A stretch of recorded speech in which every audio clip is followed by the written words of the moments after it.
जौनपुर के श्रद्धालु जिज्ञासु श्रोताओं के समक्ष श्री राम कथा का, श्री राम के चरित्र और गुणों का वर्णन किया जा सके।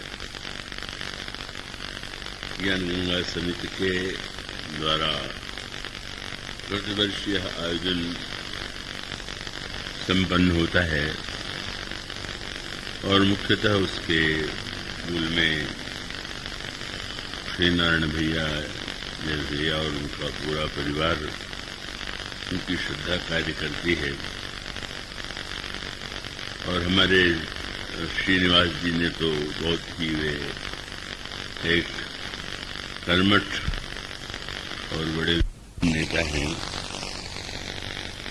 श्री विनीत जी खरे पत्रकार के रूप में बड़े प्रबुद्ध पत्रकार की भूमिका के रूप में जिन शब्दों का प्रयोग कर रहे थे वो उनके हृदय की भावना का ही परिचायक है। और आप सब लोग जो हैं एकत्र हैं, विविध वर्गों के व्यक्ति, उन सबका मेरे सब में उनका हार्दिक स्वागत करता हूँ।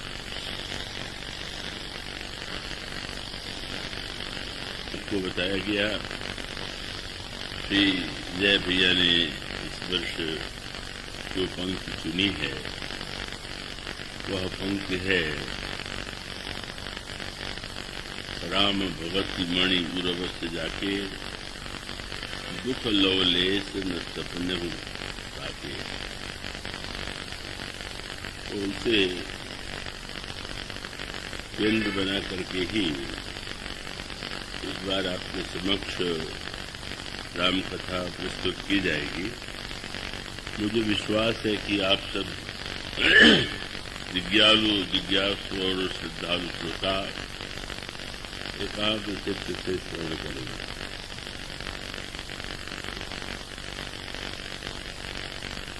समस्त संसार के सभी जीवों की एक सबसे बड़ी समस्या है दुख की समस्या। सभी यह चाहते हैं कि हमारे जीवन में दुख न आवे। और इस चौपाई में जो एक शब्द है तो दुख का एक छोटा सा भाग भी उन्हें पीड़ा पहुंचाता है। और व्यक्ति ये चाहता है कि ऐसा दुख जिसमें, ऐसा सुख जिसमें दुख का लेश न हो, वो जीवन में प्राप्त हो। और उसे प्राप्त हम कैसे करें? तो वो आदिम काल से लेकर के अब तक चिंतकों, दार्शनिकों, महात्माओं, ऋषियों के द्वारा इस दुख की समस्या का समाधान अनेक रूपों में प्रस्तुत किया गया। उसमें एक ये जो प्रसंग चुना गया है उसकी पृष्ठभूमि से आप भली भांति परिचित होंगे। उमाशंकर जी संभवतः कुछ चर्चा सी कर रहे थे, उसे विस्तार से बताने की आवश्यकता नहीं है। लेकिन उसका प्रारंभ यूं होता है कि झुंड जी जब अपनी जीवन गाथा, आत्मकथा पक्षराज गरुड़ को सुनाते हैं तो उसको सुनने के बाद पक्षराज ने भक्तराज भुसुंड जी से यह प्रश्न किया कि सारे शास्त्रों का यह कथन है कि ज्ञान ही सर्वश्रेष्ठ वस्तु है और सभी ग्रंथों में भी यही कहा गया है। मुनि लोमश ने उसी ज्ञान की व्याख्या और ज्ञान का उपदेश आपको दिया, पर आपने भक्ति पक्ष का आग्रह करते हुए ज्ञान को स्वीकार कर दिया तो हम जानना चाहते हैं कि दोनों में भेद क्या है। और इसी प्रश्न के उत्तर में भूसुंडी जी ने एक काव्यमय रूप में ज्ञान की तुलना दीपक से और भक्ति की तुलना मणि से की। दीपक और मणि की तुलना का तात्पर्य नहीं है कि दीपक कोई तुच्छ वस्तु है या दीपक में किसी प्रकाश की कमी है और मणि बहुमूल्य। केवल एक ही सूत्र की दीपक के साथ बहुत सी समस्याएं होती और उसके बुझने की आशंका तो रहती है और यह आशंका मणि के साथ नहीं। तो यूं कहें तो अधिक सरल होगा कि ज्ञान के पथ में अनेक बाधाएं हैं, अनेक समस्याएं हैं और भक्ति पथ उससे मुक्त है। इसलिए वो ज्ञान की तुलना दीपक से और भक्ति की तुलना मणि से करते हैं। प्रारंभ में थोड़ा भूमिका के रूप में कुछ बातें आपके सामने मैं रख दूं। आप दो भाग कर लें और उसके लिए दो शब्द चुने जा सकते हैं। एक शब्द तो है तत्व और दूसरा शब्द है भाव या रुचि।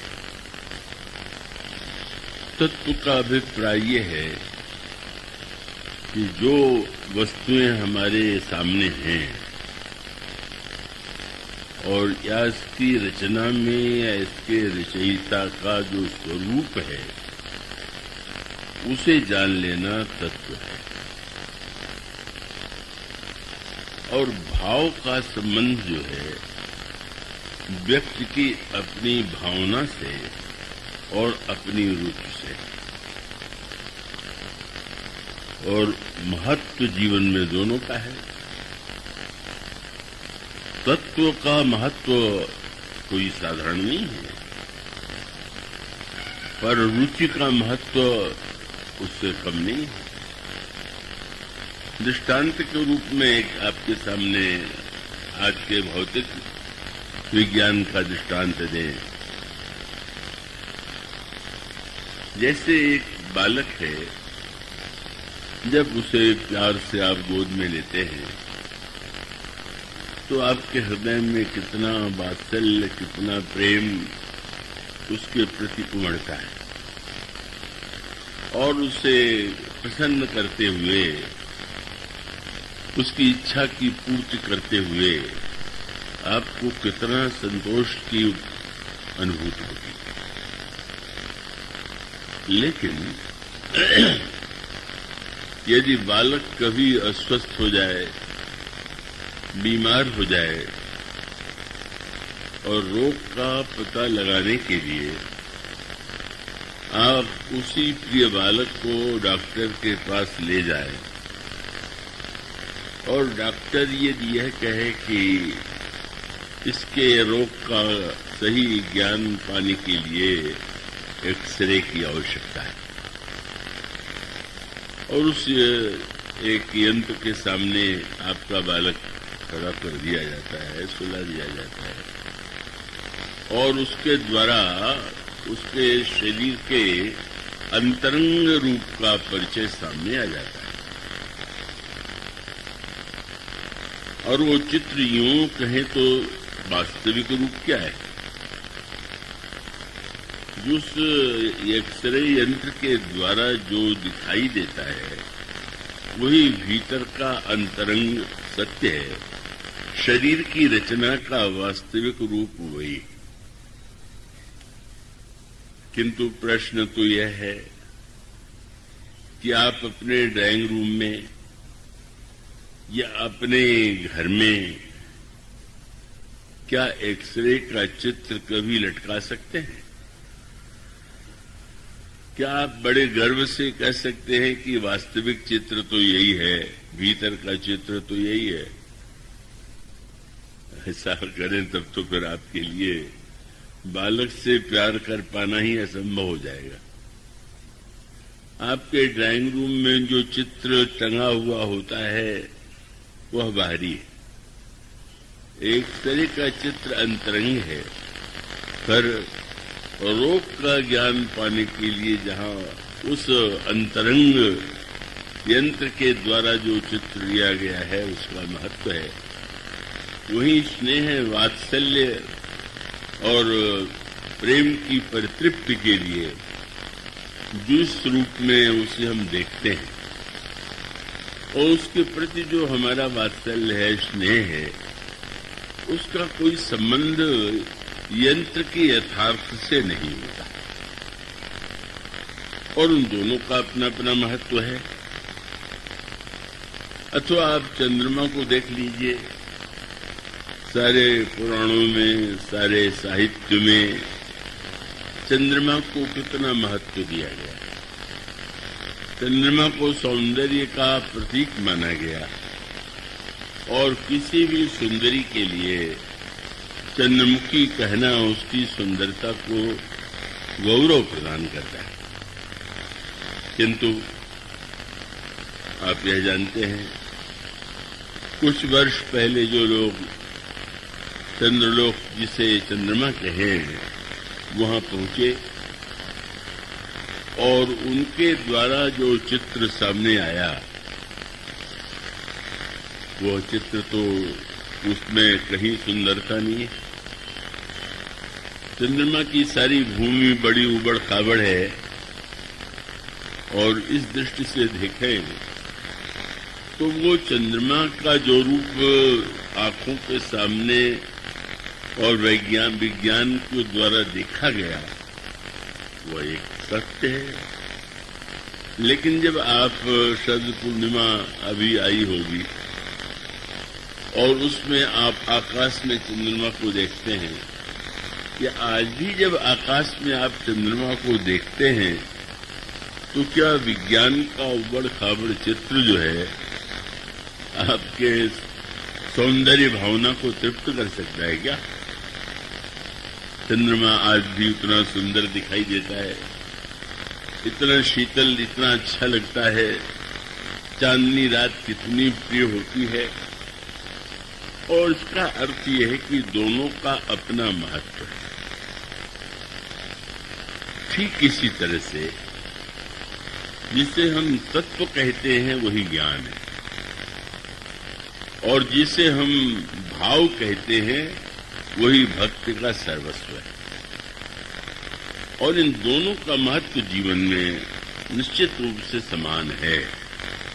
इसमें कोई संदेह नहीं कि व्यक्ति अगर एक और बुद्धि के केंद्र में स्थित होकर के विचार करेगा तो उसका ध्यान तत्व की ओर जाएगा और दूसरी ओर जब व्यक्ति हृदय की अनुभूतियों से जोड़ करके किसी वस्तु को देखेगा, उसे स्वीकार करेगा, तो उसका संबंध जो है उस विज्ञान से नहीं होगा जो कि उसे एक भिन्न रूप में प्रस्तुत करता है। ठीक यही बात इसको रामायण में एक दूसरे रूप में दिया गया है। मैं आशा करता हूं कि आप लोग को इतने वर्षों से सुनते रहे हैं और वो दो शब्द बड़े महत्व के हैं। एक शब्द रामायण में प्रयुक्त किया गया, रुचि या रुचिर। रुचि और रुचिर का तात्पर्य आप भली बात जानते होंगे। जब आपको कोई वस्तु बहुत सुंदर लगे तो ऐसा शब्द उसको शब्द के अर्थ में सौंदर्य में कहेंगे बड़ा रुचिर सौंदर्य है। और कोई भोजन अगर आपको बड़ा स्वादिष्ट लगता हो तो आप ये कहेंगे कि मेरी रुचि के अनुकूल है। अब यह जो रुचि का सत्य है, तो यही भक्ति है। और दूसरी ओर जो तात्विक सत्य है, उसी का यूं कह सकते हैं कि उसी को ज्ञान की संज्ञा दी गई। तो ज्ञान और भक्ति के संदर्भ में आप यह जानते हैं कि तत्व ज्ञान आपको रस की अनुभूति नहीं दे सकता। तत्व ज्ञान तो आपके सामने यथार्थ को रख देता है। उसके द्वारा रोग की चिकित्सा हो सकती है। आपके बुद्धि और अपने भूगोल के ज्ञान का, ब्रह्मांड के रचना का रूप सामने आ सकता है। लेकिन जिस सृष्टि में आप रहते हैं, उसमें आनंद पाने के लिए का, उसमें आप जब रुचि के संदर्भ में देखते हैं तो ही आपको रस आता है। अब कोई व्यक्ति अगर तत्व की दृष्टि से एक दृष्टांत दे दे कि जैसे सोना है, तो जितने प्रकार के आभूषण बनाए जाते हैं सोने के, वो मूलतः तो स्वर्ण है। लेकिन क्या आप व्यवहार में उसको स्वर्ण मान करके संतुष्ट होते हैं क्या? और क्या आप बाजार में केवल सोना खरीदने जाते हैं क्या? इसका उत्तर है कि नहीं। उसी सोने के द्वारा जो आभूषण, जो गहने बनाए जाते हैं, उनका रूप रंग अलग अलग है और वो अलग अलग अंगों में पहने जाते हैं। अगर आप किसी शराब की दुकान पर ये जाकर के कहें कि क्या सोने का हार आपके पास है, और ये कह दे कि सोने का हार तो नहीं है, तो आप तो कमर के सोने की करधनी ले जाइए और तर्क करने लगे कि दोनों में क्या भेद है, सोना ही तो है। तो उसका ये तर्क कोई स्वीकार नहीं करेगा। तो ये दोनों बातें, सोना यदि तत्व है तो आभूषण जो है उसका एक स्वरूप है, एक रूप है, एक आकृति है, और हम जो धारण करते हैं, आनंद लेते हैं, उस सोने को देख करके नहीं, आभूषण को देख करके। यही बात रामायण में अनेक अनेक रूपों के द्वारा, अनेक अनेक दृष्टांतों के द्वारा समझाई गई।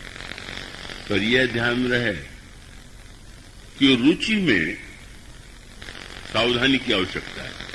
तत्व में तो सावधानी का कोई प्रश्न ही नहीं। रुचि का अर्थ हुआ जैसे कोई भोजन है, आपको बड़ा स्वादिष्ट लगता है, कोई रूप है, आपको बड़ा रुचिर प्रतीत होता है, लेकिन क्या वह वस्तु आवश्यक है कि रुचिर होने के साथ साथ आपके रुचि के अनुकूल भोजन है, पर वो होते हुए भी आपके शरीर के लिए स्वास्थ्यकारक नहीं? मुझे तो अपनी बात नहीं भूलती, तो मैं स्वस्थ हुआ, दो बातें बड़ी विनोद भरी सामने आई और दोनों बड़े महत्व की थी।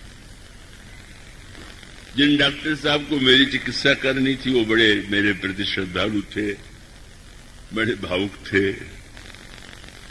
और जब उन्होंने मुझे देखा तो पहले तो प्रणाम ही करने लगे और फिर कहने लगे, ये तो मेरा बड़ा सौभाग्य है कि आप आए और मुझे सेवा का अवसर मिला। आप तो साक्षात भगवान के ही रूप। उन्होंने अपनी भावना प्रकट की, पर हमारे साथ जो एक व्यक्ति गए हुए थे, बड़े विनोदी और बुद्धिमान थे, उन्होंने कहा कि डॉक्टर साहब, भगवान तो हैं, पर आप रोगी समझ के दवा दीजिएगा, भगवान समझ के नहीं। बात तो ठीक है, भगवान आपकी भावना में हो सकते हैं, लेकिन अब आप रोग के विषय में जब विचार करेंगे तो क्या रोग हुआ है और क्या दवा है, उसी का आपको निर्णय करना होगा। तो डॉक्टर साहब को मानना पड़ा, बात तो सही है। और उसका अंत जो हुआ वो दूसरे विनोद से हुआ, जो विनोद जो है डॉक्टर साहब ने किया। अब वो स्वाभाविक था, उन्होंने चिकित्सा की और उसके अंतिम दिन जब उनसे प्रश्न किया गया कि क्या भोजन करना चाहिए, क्या नहीं करना चाहिए, आप इसे लिख करके दे दीजिए। तो डॉक्टर समय डॉक्टर महोदय भी थे, पूरे डॉक्टरी मूड में थे, पर उन्होंने जो उत्तर दिया बहुत विनोद भरा था। उन्होंने कहा कि अब मैं लिख करके नहीं देता हूं, केवल इतना ही कहता हूं कि जो अच्छा लगे वो मत खाइए और जो अच्छा न लगे वही खाइए। इतनी बड़ी बात उन्होंने कह दिया। तो इसका अभिप्राय है कि आपकी रुचि जिस वस्तु की ओर नहीं है, अगर परोस दी जाए तो आपको बिल्कुल आनंद नहीं आएगा, पर आपके रुचि के अनुकूल कोई वस्तु हो और स्वास्थ्य के अनुकूल न हो, तो ऐसी स्थिति में तो उस रुचि का जिसके द्वारा हम रुग्ण हो जाएं, तो रुचि तो कल्याणकारी नहीं। इसे रामायण में बड़ी सुंदर तुलना की गई। ये रुचि और रुचिर शब्द का प्रयोग रामायण में इतनी अधिक बार किया गया है, और वहां पे सूत्र आप देखेंगे। प्रारंभ में मनु और शत्रुपा भगवान का दर्शन करने के लिए, भगवान को पाने के लिए वन में त्याग, तपस्या और वैराग्य साधना के लिए जाते हैं। जब मनु और शत्रुपा दोनों जा रहे हैं तो वैसे तो पति पत्नी लेकिन गोस्वामी जी ने दोनों के लिए उपमा दी। क्या? पंथ जात सोहई मति धीरा, ज्ञान भगति जनु धरे शरीरा। दोनों मनु और शत्रुपा को देखकर ऐसा लग रहा था कि जैसे ज्ञान और भक्ति ही शरीर धारण करके जा रहे हो। बड़े महत्व की बात कही गई। और इसका अभिप्राय यह है कि भले ही पति पत्नी हो, पर यह तो आवश्यक नहीं कि जो वस्तु पति को अच्छी लगे वो पत्नी को भी प्रिय लगे। उनके रुचि में भिन्नता हो सकती है और होती ही है। तो इसलिए यहां पर गोस्वामी जी ने प्रारंभ में ही बड़ा मीठा शब्द चुना। उनका मनु मानो मूर्तिमान ज्ञान है और शत्रुपा जी साक्षात भक्ति है। पर अनोखी बात हुई, और ये हुई कि भक्त ने ज्ञान का वरदान मांगा और ज्ञान ने भक्ति का वरदान मांगा। मानो इसके मूल में तात्पर्य यह था कि ज्ञान और भक्ति में भिन्नता होते हुए भी दोनों एक दूसरे के पूरक हैं और दोनों का अपना महत्व है। इसीलिए आप जानते हैं कि ये जो महाराज मनु की साधना है, तो उस साधना में श्री राम के दर्शन की साधना नहीं। अब ये बातें ऐसी हैं कि जो थोड़ा जो गहराई से पढ़ते हैं उनको प्रतीत होती होगी। पहले वो उनसे मुनियों ने पुराण उन्हें सुनाए। पुराण सुनाने के पश्चात उन्होंने तीर्थ यात्रा का आदेश दिया, और तीर्थ यात्रा के पश्चात फिर उन्होंने उनको मंत्र जप करने का आदेश दिया। वो मंत्र कौन सा था? बड़े महत्व का है। इन दिनों श्री अवध से मैं जुड़ा हुआ हूं, वहां पर भक्तों के द्वारा आश्रम का निर्माण हुआ है। तो श्री अवध में उस मंत्र के संदर्भ को लेकर के एक बड़ा मतभेद है। और मतभेद क्या है? उसमें दोहा यह है कि वासुदेव मंत्र का जप मनु ने किया। 12 अक्षर मंत्र वर 12 मंत्र का जप उन्होंने किया। 12 अक्षर का अर्थ है जहां पर 12 अक्षर हो, तो 12 अक्षर का मंत्र उसमें क्या? एक तो बड़ा प्रसिद्ध है ओम नमो भगवते वासुदेवाय, ये 12 अक्षर का मंत्र है। पर वो श्री अवध के जो भावुक भक्त हैं, श्री रामानंद संप्रदाय में जो दीक्षित हैं, वे इसे नहीं मानते। वे कहते हैं 12 अक्षर माने 6 अक्षर श्री राम का, राम रामाय नमः, और 6 अक्षर सीता जी का, जनक नंदन का, श्रीम सीताय नमः। तो वो स्वाभाविक रूप से द्वादशाक्षर का यह अर्थ करते हैं। उनका तात्पर्य है कि जब मनु और शत्रुपा को दर्शन भगवान राम सीता जी का हुआ, तो वो वासुदेव मंत्र का जप क्यों करेंगे? तो ये भ्रम पहले तो छोड़ देना चाहिए। वासुदेव का मंत्र माने श्री कृष्ण का मंत्र नहीं। भगवान कृष्ण वसुदेव के पुत्र हैं, ऐसा मान करके वासुदेव रूप में उनके मंत्र का जप किया जाता है। पर ये द्वादशाक्षर जिस 12 अक्षर का मंत्र है, वो श्री कृष्ण या श्री राम उन दोनों में से एक का नहीं। तब वासुदेव मंत्र के अर्थ पर अगर आप ध्यान दें, क्योंकि मंत्र के साथ जप का अर्थ भी ज्ञात होना चाहिए। इसलिए प्रसिद्ध सूत्र है, जप क्या है? बोले जपस तदर्थ भावनम। जप का सही रूप यह है कि हम उसके अर्थ की भावना का चिंतन करें। तो ऐसी स्थिति में अगर आप वासुदेव मंत्र के अर्थ पर विचार करें, तो न तो श्री कृष्ण और न तो श्री राम, वह मंत्र तो वस्तुतः वासे वासे तिष्ठति, जो सर्वत्र निवास करता है, जो सर्वव्यापक है, वही वासुदेव है।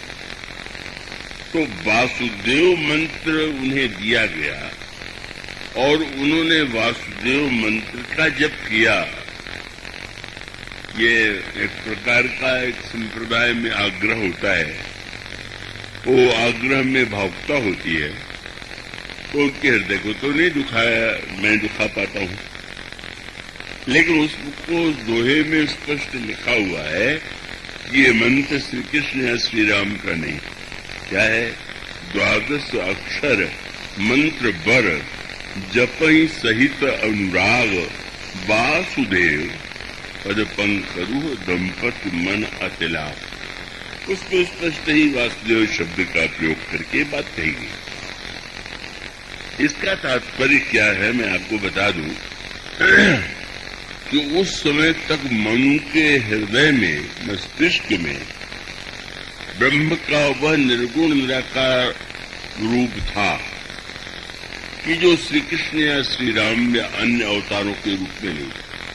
वे ज्ञान है ना, तो ज्ञान के रूप में स्वाभाविक रूप से अभी तक ये निश्चय नहीं कर पाए थे कि जिस ब्रह्म का साक्षात्कार वे करना चाहते हैं, वे राम हैं कि श्री कृष्ण है या कोई अन्य अवतार।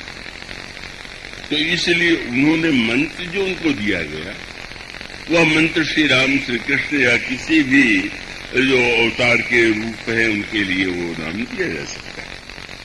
इसका अभिप्राय है ज्ञान का उद्देश्य है खोज करना है, क्या वास्तविकता क्या है। तो ये जो उनकी साधना प्रारंभ होती है ज्ञान से ही होती है।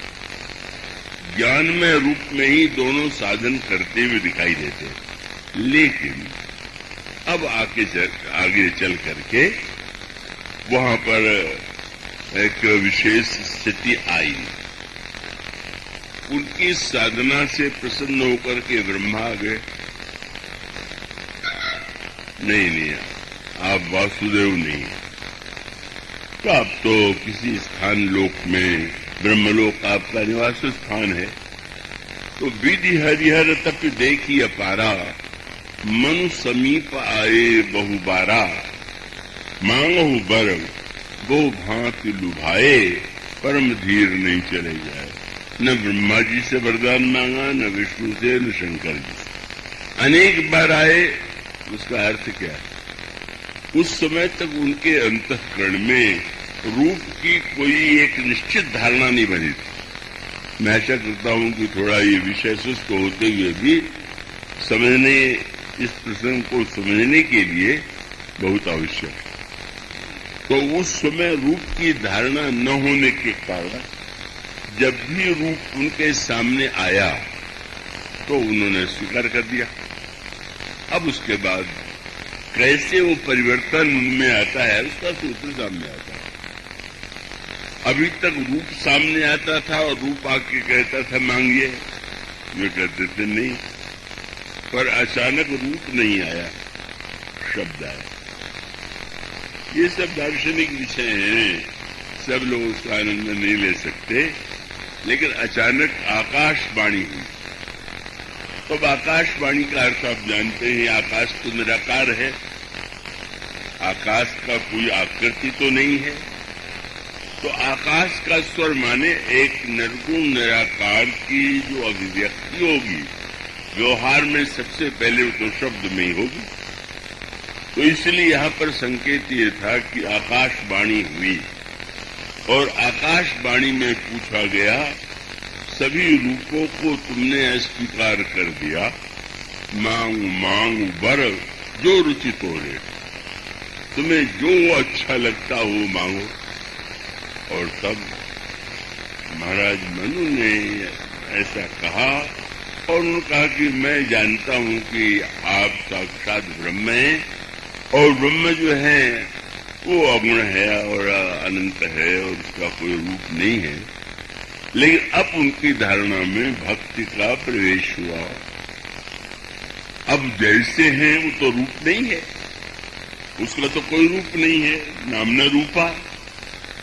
तो रूप नहीं है और देखना चाहते हैं तो शब्द के रूप में तो आपको स्वीकार करना पड़ेगा बोलने में। इसीलिए आपने यह सुना होगा कि पहला सृष्टि के प्रारंभ में जो मंत्र स्वर उच्चरित हुआ ओम था, और ओम का अभिप्राय है कि उसी से शब्द से ही रूप और संसार समस्त का सृजन हुआ, निर्माण हुआ। तब मनु के सामने उन्होंने प्रश्न रखा, तुम सेवक सुर तर सुर धेनु विधि हरिहर बंदित पद रेणु। और उसके साथ उन्होंने कहा कि अभी तक तो हम किसी रूप के विषय में निश्चित नहीं थे, पर अब मुझे लगता है कि मुझे रूप का दर्शन चाहिए। अरूप से मुझे संतोष नहीं हो। आकृति के अभाव में भले ही वो तत्वतः आकृति तात्विक हो और उसमें कोई किसी प्रकार की समस्या न हो, लेकिन वो हमें संतुष्ट नहीं करता। हम चाहते हैं कि अब रूप का साक्षात्कार करें। तब पूछा गया, कौन सा रूप तुम चाहते हो? अब अरूप को, निराकार को जब तुम रूप के रूप में देखना चाहते हो तो तुम ही बताओगे कि किस रूप में देखना चाहते हो। और तब आकाशवाणी की बात सुन करके अब मनु ने कहा कि महाराज, जो स्वरूप वस्यु मन माही, जेहि कारण मुनि जतन कराही, जो भुसुन निमन मानस हंसा, सगुण अगुण जही। बस यहीं पर दोनों मिलन हो गया। वो सगुण भी है, अगुण भी है। सगुण अगुण जही निगम प्रशंसा, देख रही हम स्वरूप भर लोचन।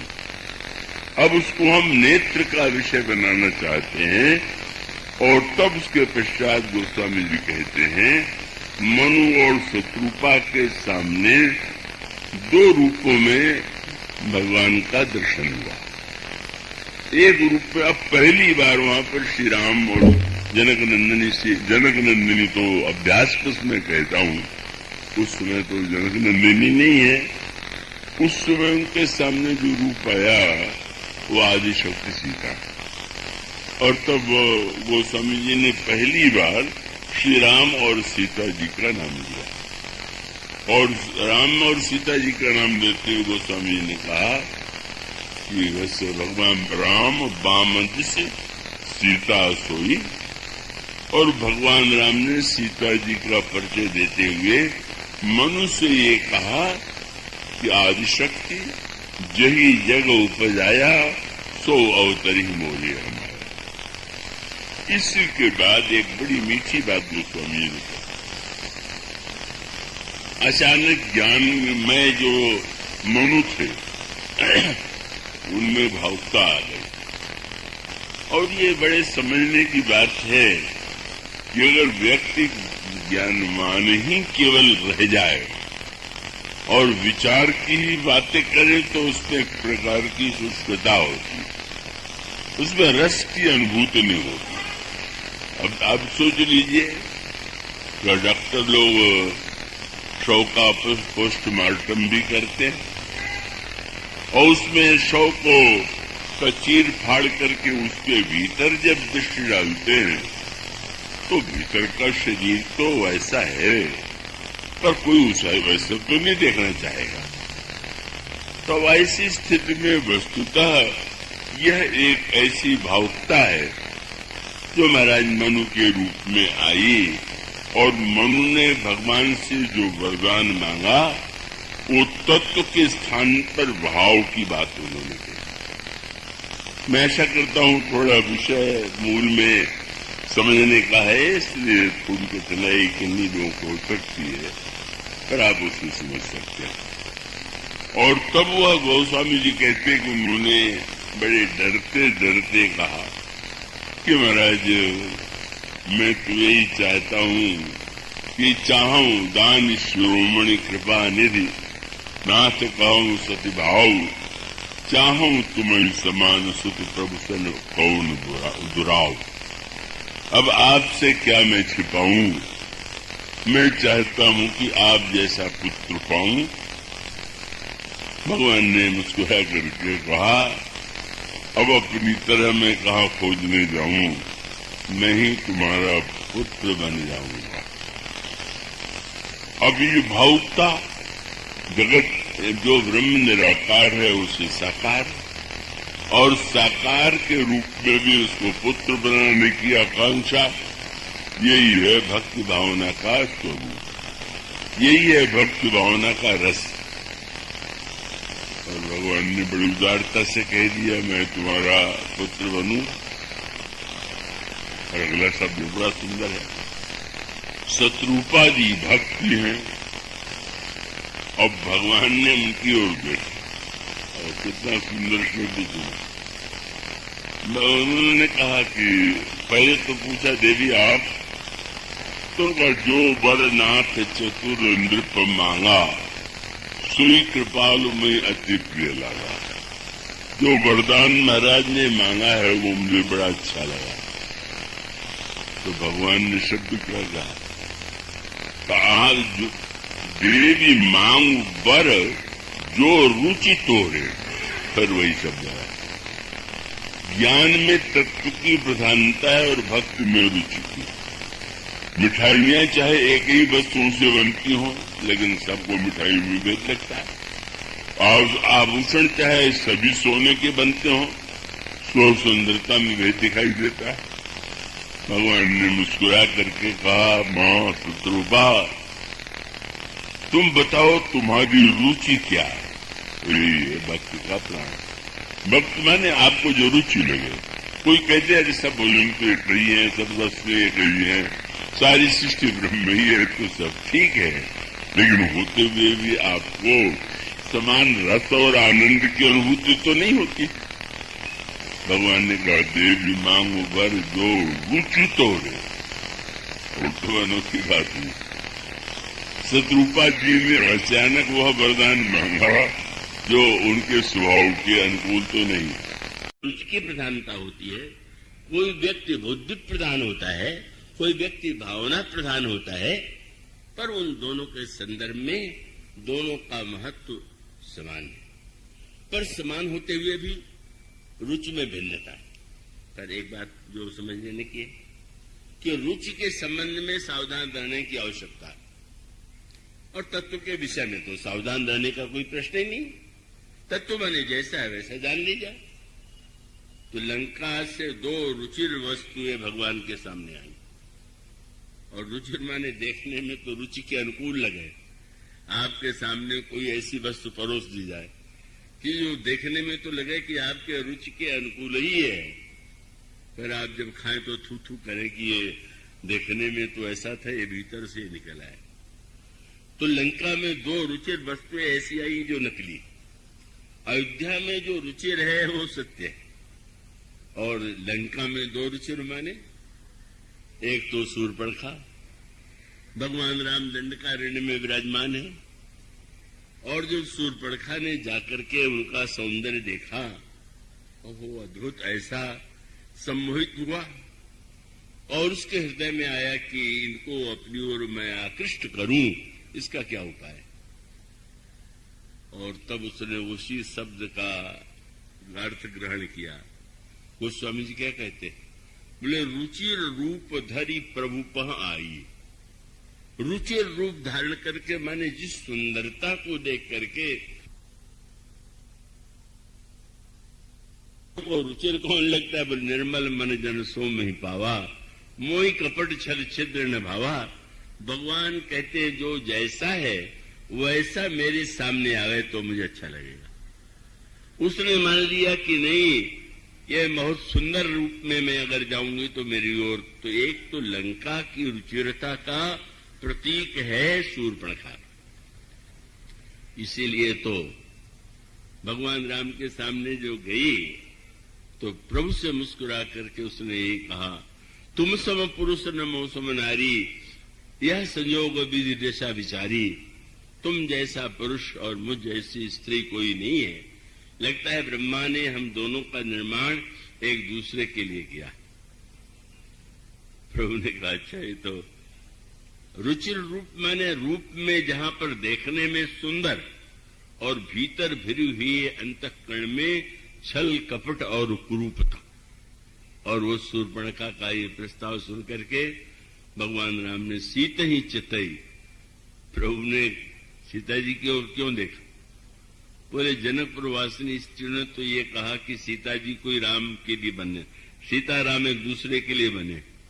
आज तुमसे नई बात सुन रहा हूं कि तुम मेरे लिए बनी हो या मैं तुम्हारे लिए बना हुआ हूं।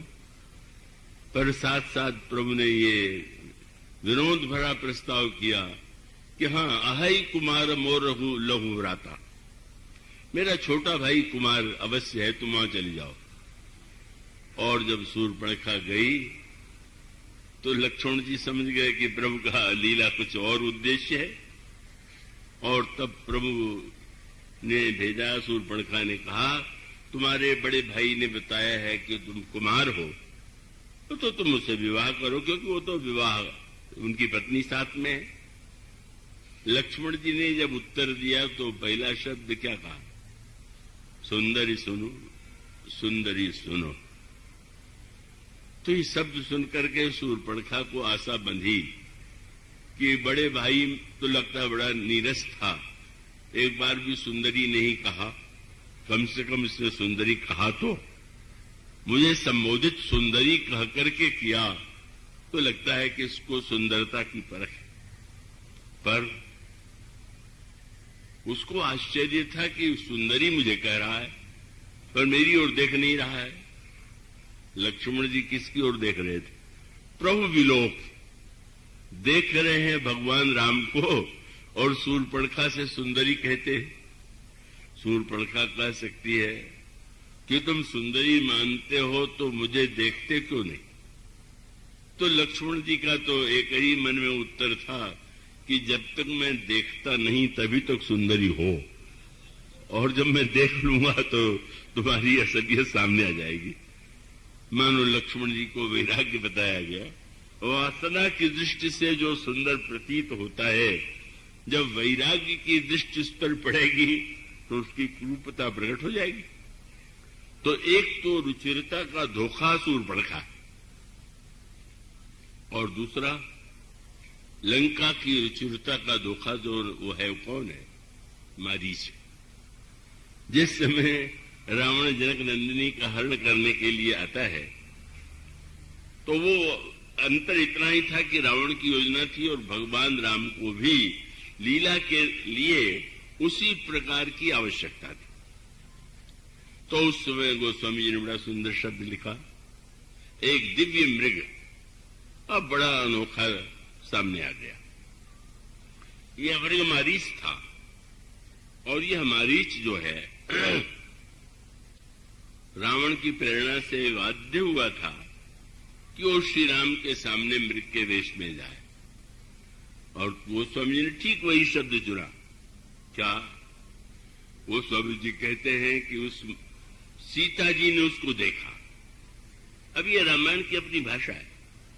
शूर्पणखा की ओर भगवान राम ने भी नहीं देखा, लक्ष्मण जी ने भी नहीं देखा, लेकिन सीता जी को तो पाठ दे दिया गया था कि आपको तो ऐसा ही करना है। वे भी न देखते, लेकिन गोस्वामी जी ने शब्द लिखा, वह जो सीता परम रुचिर मृग देखा। ये लंका की रुचिरता के दो प्रतीक हैं, स्वर्ण मृग और शूर्पणखा।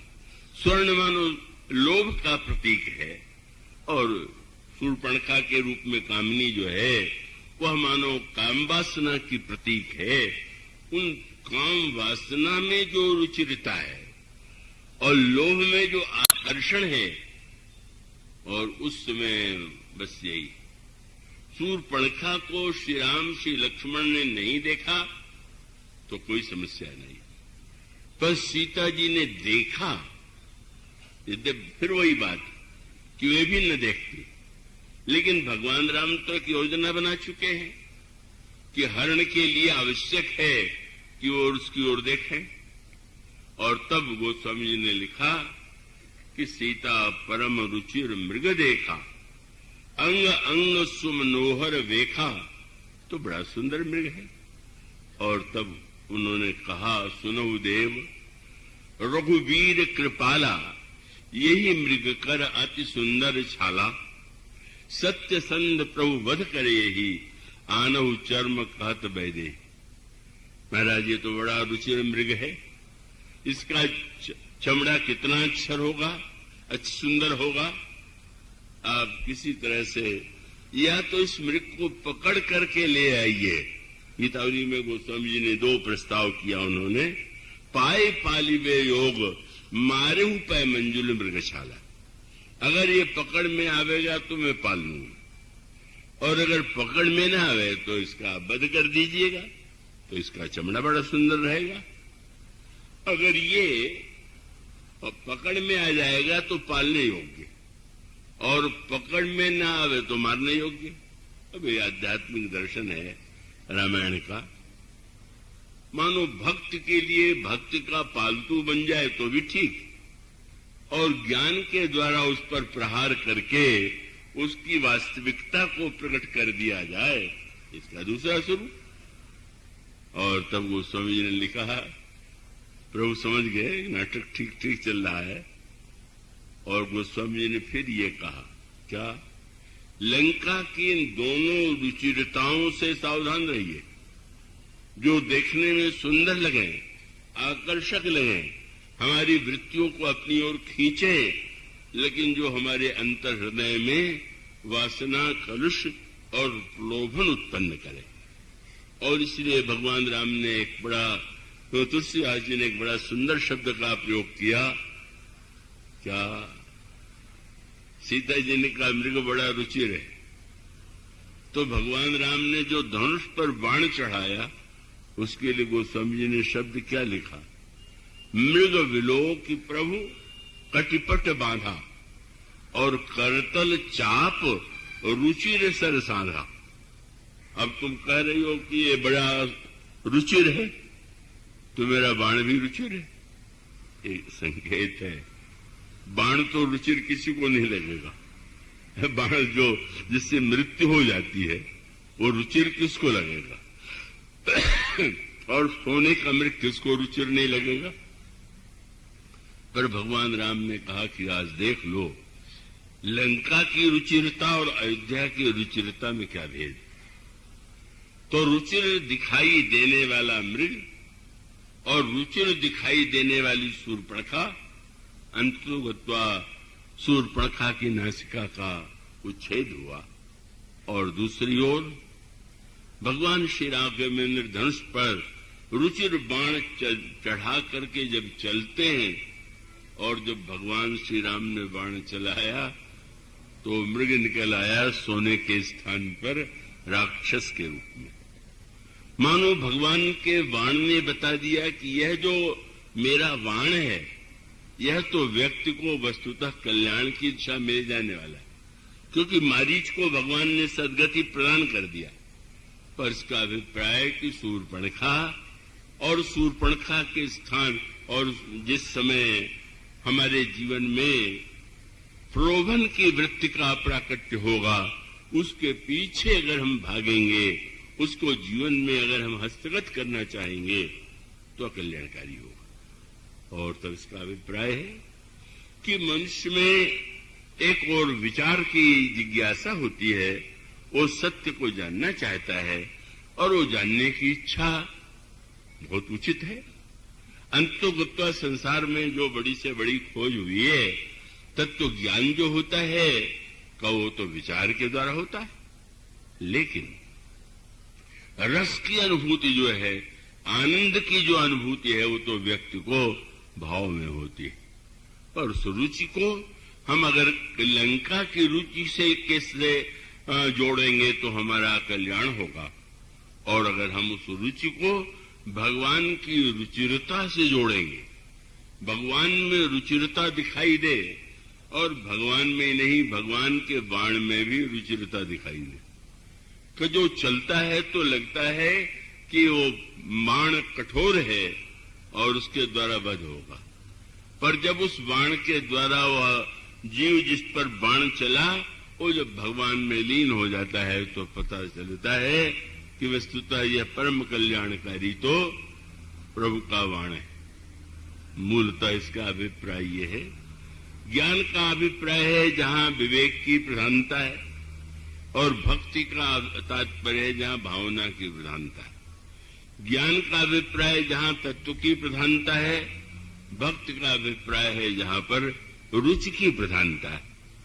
और यह दोनों संसार में सर्वदा अलग अलग रूपों में किसी के जीवन में दिखाई देता है, पर दिखाई देने पर भी अगर हम जीवन में दोनों का आनंद ले सकें तो हम अधिक आनंद पा सकते हैं, जैसा भुसुंड जी के जीवन में था।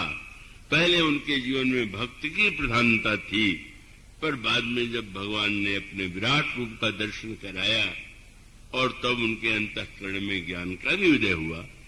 और तब इसका मूल ये प्रसंग यह है कि वस्तुतः जब ज्ञान को दीपक और भक्ति को मणि बताया गया तो इसका अभिप्राय है कि ज्ञान का जो पथ है उसमें इतनी कठोरता, इतनी भयानकता है, और कहत कठिन समझत कठिन समझत कठिन विवेक होय गुणाक्षर न्याय जो पुण्य प्रत्यु अनेक। और भक्ति का जो मार्ग है, जिसे इस पंक्ति में कहा भुसुंड जी ने, यद्यपि कहा तो यही कि मैं पक्षपात रहित तो होकर के बोल रहा हूं, पर विनोद यही है कि भाई कोई पक्षपात व्यवहार में तो हो ही नहीं सकता है, पक्षपात रहित। विचार में आप निष्पक्ष हो सकते हैं, क्रिया में तो निष्पक्ष आप हो ही नहीं सकते, संभव नहीं। अब उसका अभिप्राय कि जैसे हंस है, वो निष्पक्षता का कोई अच्छी तरह से न्याय करेंगे, न्याय करे तो कहेंगे तो हंस के समान, पर हंस के समान माने जो दूध और पानी को अलग करे, तो दूध और पानी को हंस अगर केवल अलग कर देता तो निष्पक्ष होता, लेकिन दूध पानी को अलग करके जब दूध को पी जाता है तो पक्षपाती हो ही गया दूध का, नहीं तो जल को तो नहीं पी ले रहा। और उसका अर्थ ये है, ये जो पक्षपात का रस है और ज्ञान की निष्पक्षता में जो तत्व ज्ञान का अभिप्राय, भुसुंड जी से जब गरुड़ ने पूछा ज्ञान और भक्ति में क्या भेद है, तब उन्होंने ज्ञान दीपक का वर्णन करते हुए बताया, ज्ञान का दीपक जलाने के लिए व्यक्ति के जीवन में कौन सी साधना करनी पड़ती है, किन कठिनाइयों के बाद वो दिव्य प्रकाश में दीप शिखा से परम प्रचंडा और फिर उन्होंने कहा कि ये भक्ति मणि जब हृदय में प्रकाशित हो जाती है तो मनुष्य के जीवन में अंधकार दूर हो जाता है और उस भक्त की मणि के बुझने का कोई भय नहीं। इसलिए जब तक जीवन में भय बना हुआ, बस दुख का लेश कब रहेगा? कभी कभी तो ये होता है ना कि दुख सामने नहीं है, पर कल्पना से दुख होने लगता है। अभी तो बड़ा कठिन हो गया। कब कोई व्यक्ति जरा सा स्वस्थ हो कहे मुझे कैंसर तो नहीं हो गया, तो ये तो हुआ नहीं और कल्पना का दुख है। तो मनुष्य जो है दुख शून्य नहीं होता है, चाहे प्रत्यक्ष दुख हो और चाहे भविष्य में कल्पना का दुख हो, दुख बना रहता है। पर वसुंधरा जी ने कहा कि यह जो भक्त की मणि है, जो व्यक्ति इसको पालेगा उसके जीवन में दुख के लव का लेश नहीं रह जाएगा। और ये कसौटी है कि अगर आपके जीवन में दुख के लव का लेश भी है तो आप भक्ति की अंतिम कक्षा तक नहीं पहुंचे हैं, आपने भक्ति भावना का प्रारंभ किया हो। इसलिए इस बार जो प्रसंग चुना गया, आगे चल करके तो भावना प्रधान नहीं होने की संभावना है। इसलिए मुझे पता नहीं कि क्या कहलाया जाएगा मुझसे, पर उसका मूल सूत्र आज आपके सामने रख दिया गया कि आपके पास मस्तिष्क है, आपके पास हृदय, आपके पास भावना है, आपके पास दोनों का विचार है और इन दोनों में अलग भाव तो दिखाई ही देता है। पर अगर इन दोनों का सामंजस्य हम जीवन में कर सके तो रामायण का मूल सिद्धांत है ज्ञान और भक्ति का सामंजस्य, तो हमारे जीवन में और भी अधिक परिपूर्णता होगी। आज इन शब्दों के साथ इसका विराम देते हुए कल इसके बाद की चर्चा बोलिए।